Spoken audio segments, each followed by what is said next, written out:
ओवैसी ने पोस्ट किया कि एमसीडी काउंसलर रहे ताहिर हुसैन ने एमआईएम ज्वाइन कर ली है और वो दिल्ली के आइंदा असेंबली चुनाव में मुस्तफाबाद असेंबली सीट से हमारे उम्मीदवार होंगे। उनके परिवार और मेंबर और उनके हामियों ने आज मुझसे मुलाकात की और पार्टी में वो शामिल हुए हैं।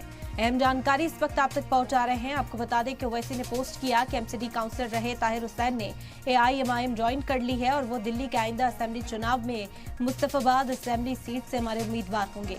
उनके परिवार के मेंबरान और हामियों ने आज मुझसे मुलाकात की और पार्टी में शामिल हुए हैं। अहम जानकारी इस वक्त आप तक पहुंचा रहे हैं। असदुद्दीन ओवैसी अपने उम्मीदवारों को तैयार करते हुए दिल्ली के लिए भी अब नजर आए हैं और अब दिल्ली में भी एमआईएम के उम्मीदवार मैदान में नजर आएंगे। दिल्ली असेंबली इंतखाब की तारीखों का ऐलान नहीं हुआ, लेकिन तमाम सियासी पार्टियां इस वक्त इसकी तैयारी में जुट चुकी हैं।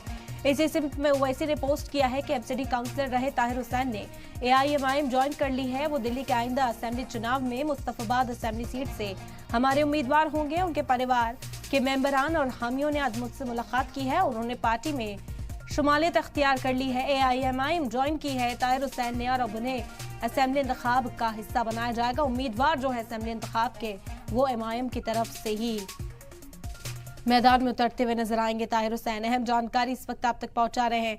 ताहिर हुसैन ने एमआईएम ज्वाइन कर ली है, इस बात की जानकारी असदुद्दीन ओवैसी ने दी है। एमआईएम के सदर असदुद्दीन ओवैसी ने इस बात को पोस्ट किया, तस्वीर भी पोस्ट की और उन्होंने